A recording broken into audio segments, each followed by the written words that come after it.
O NJ está de volta. Na avaliação do próprio PT em Jacareí, como foram esses 16 anos nos governos?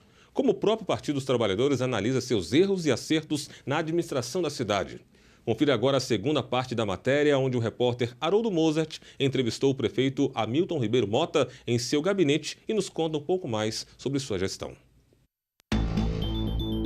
Na primeira parte da nossa entrevista com o prefeito Hamilton Ribeiro Mota, ele avaliou os 8 anos do governo do ex-prefeito Marco Aurélio de Souza e os quase 8 anos do seu governo.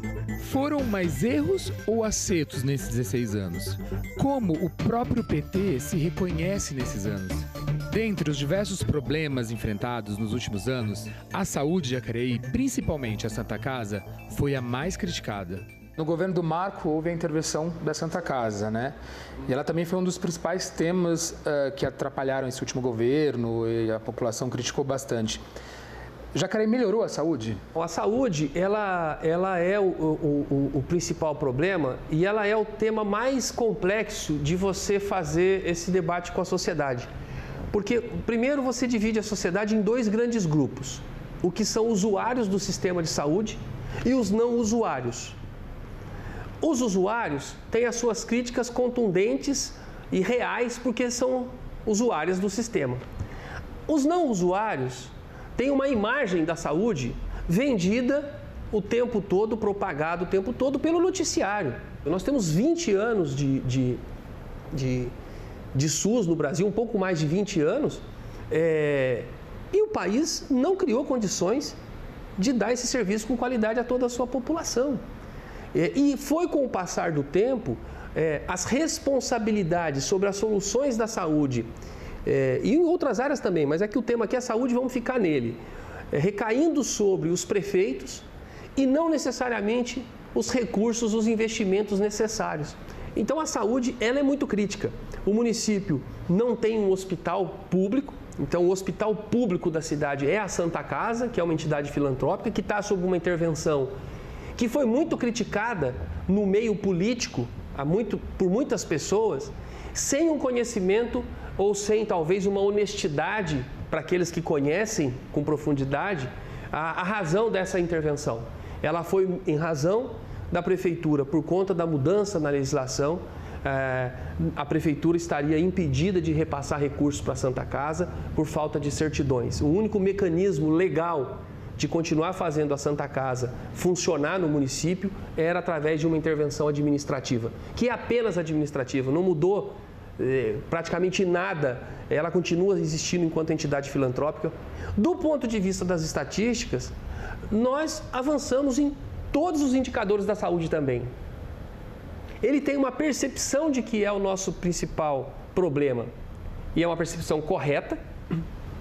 Ele tem um sentimento que ele é o principal problema por aquele que usa e ela é correta, mas quando o gestor, eu olho para a saúde na linha do tempo, vou te dar um exemplo. Na minha gestão, para não pegar os 16 anos, nós fazíamos no município um pouco mais de 600 mil exames por ano. Esse ano vai ser mais de 1 milhão de exames.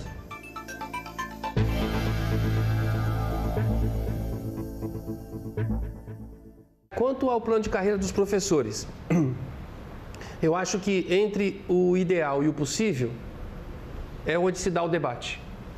Eu acho que não foi o plano ideal, mas foi o plano possível para que você inicie um processo de atender essa nova realidade dos professores, que é ter um plano, é uma exigência nacional. Por isso que eu acho que esse debate foi mais tranquilo. Eu acho que foi muito barulho por poucas possibilidades de mudar na prática aquilo que nós apresentamos. Nós apresentamos o possível, tanto que os vereadores aprovaram o nosso projeto. Foi um debate longo com os vereadores, foi muito importante.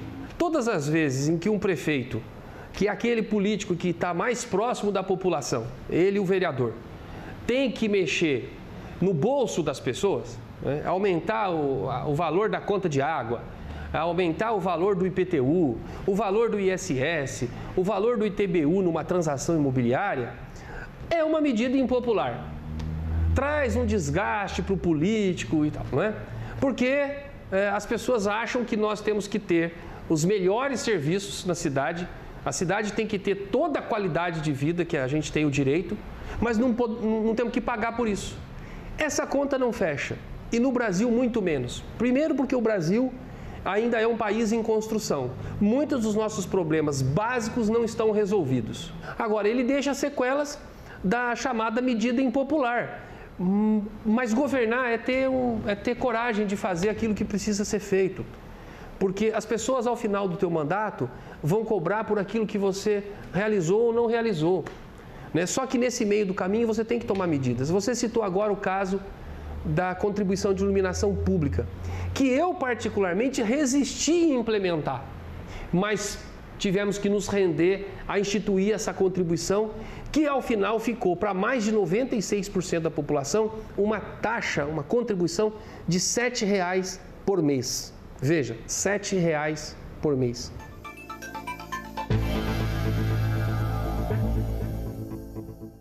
Qual foi o maior acerto desse partido enquanto governo em Jacareí? Eu acho que a nossa franqueza com a cidade. Eu acho que nós dialogamos além das pessoas mais próximas ao PT. Acho que tanto o Marco como eu, nós conseguimos ampliar esse debate com a cidade. E acho que a questão partidária no Brasil, nós temos um sistema que está muito frágil, muito falido. Então eu acho que a principal marca nossa foi saímos de um governo anterior ao do Marco Aurélio, com uma cidade atrasada, paralisada, violenta, sem nenhuma obra, sem autoestima, o povo de cabeça baixa, um sentimento de corrupção na cidade, para um novo tempo.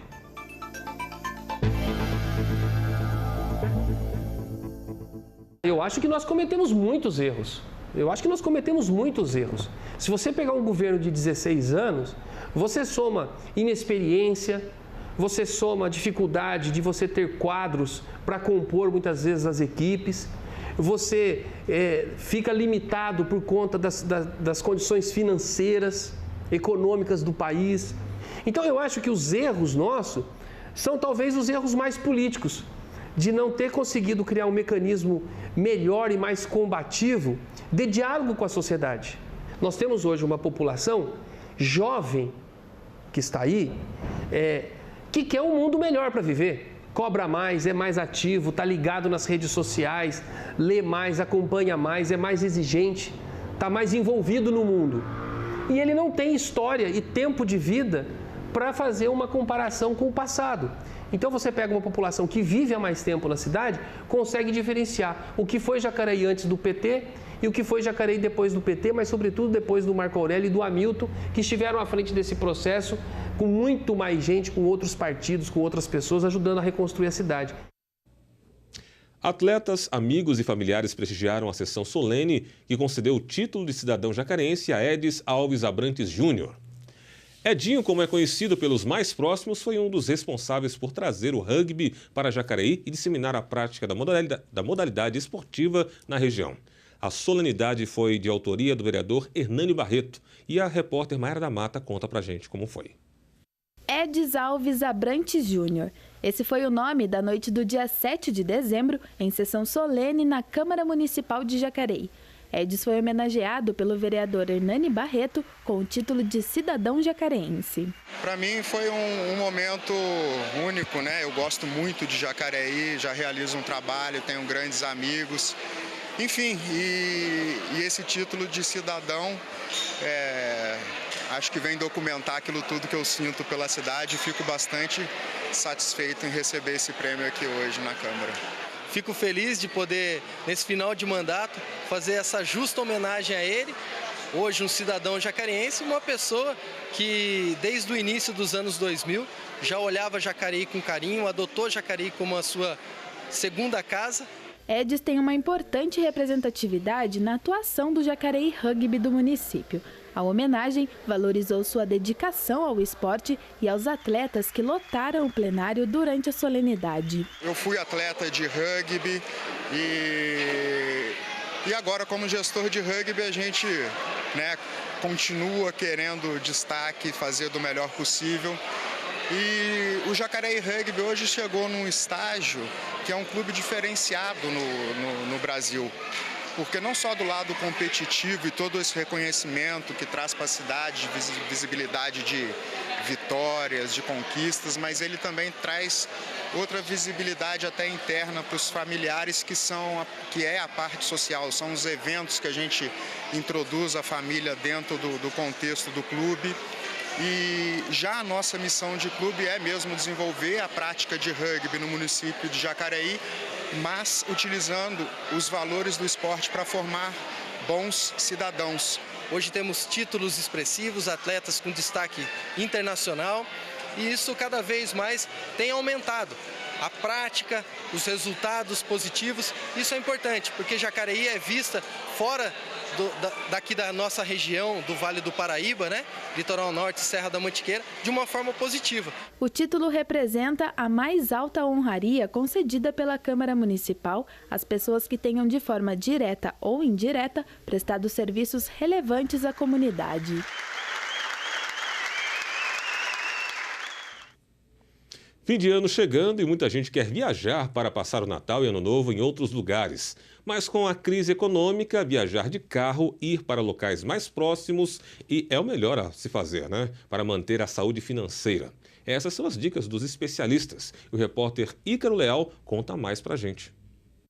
Mais um ano está chegando ao fim. Com ele também se aproximam as festas de fim de ano e as férias escolares. Um período de descanso para muita gente e que é usado para viajar e recarregar as energias para o próximo ano. Mas a crise econômica e as incertezas financeiras fazem com que muitas pessoas tenham um pouco de receio em viajar durante o período, ainda mais se não existir um planejamento para isso. Realmente viajar, dependendo para onde ela vai, realmente ela vai gastar um bom dinheiro. Então ela deve preferir, de repente, mudar os planos e sair um pouquinho do que a gente chama efeito manada, né? Em vez de ir todo mundo para o litoral, de repente você ir para a serra. Não é a coisa mais recomendada, por exemplo, ficar na casa de parentes ou amigos, né? Mas se de repente você tem uma boa convivência, é uma alternativa também. Viajar para fora agora está um pouquinho mais complicado, porque com a eleição do Trump, né, o dólar aí está com uma volatilidade bastante grande, uma variação bastante significativa, então as pessoas ficam com medo, principalmente em gastar no cartão de crédito, né, que hoje chega a uma taxa de juros aí no rotativo de quase 500% ao ano. Nesse cenário, qualquer dica para economizar é bem-vinda. A viagem dos sonhos pode não acontecer agora, mas há sempre uma alternativa, como, por exemplo, viajar de carro para um lugar mais próximo. Mas, segundo o planejador financeiro Rogério Nakata, não adianta nada economizar no transporte e gastar muito com a estadia. Planejamento, pesquisa, avaliar realmente se aquilo está dentro do planejamento dela é fundamental para que ela possa, com isso, gastar os recursos que realmente estão carimbados para aquela finalidade. E sempre pensar, né, que ela vai ter despesas no início do ano, que se ela não fez o planejamento desde o início do ano, para poder pagar IPVA, IPTU agora no começo do ano e outros impostos que aparecem, ela vai ter que usar, de repente, uma parte do 13º para fazer isso. O Vale do Paraíba, o Litoral Norte, a região de Serra, o sul de Minas e o sul fluminense são destinos próximos. Existem muitos lugares por perto que podem ser tão bons quanto lugares distantes e também baratos.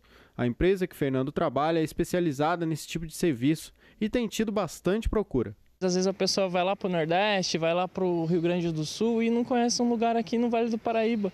Cunha, né? Paraty, Paraty-Mirim, são cidades Resende, são cidades aqui próximas que tem muita natureza, muito lugar bonito e pouco explorado. Então a gente procura explorar essas regiões bem próximas e fica num preço muito mais em conta do que você ir para outros lugares. Mas o viajante também precisa se preocupar com outro fator, o carro. É necessário saber quais as condições do veículo antes de sair rodando por aí. A preparação começa ainda na garagem. Primeiro, o motorista precisa verificar as condições do veículo. Sistema de iluminação, sinalização, lavador, limpador de para-brisa, condição dos pneus, sistema de freio, se ele está portando os documentos obrigatórios, se estão em dia os equipamentos obrigatórios e níveis de água, óleo e combustível. O motorista também precisa ficar atento à estrada. O horário da viagem e o tempo de descanso do motorista são fundamentais para a qualidade da viagem. Tem também algumas condutas que o motorista toma na rodovia e que são responsáveis pela quase totalidade tanto dos acidentes quanto das infrações de trânsito. Como, por exemplo, transitar em acostamento, forçar ultrapassagem, dirigir utilizando-se do telefone celular, não usar cinto de segurança, não sinalizar manobra, não guardar distância de segurança dos demais veículos, não prestar atenção em cruzamentos, no caso específico da rodovia, esquecer-se de manter o farol baixo aceso mesmo durante o dia. Então, quem toma essas precauções se livra tanto dos acidentes de trânsito quanto das principais autuações. Daqui a pouco, depois do intervalo, os campeões paralímpicos Antônio Leme, o Thor, e seu irmão e calheiro Fernando Leme são homenageados com honraria máxima da cidade. Os detalhes você confere já já.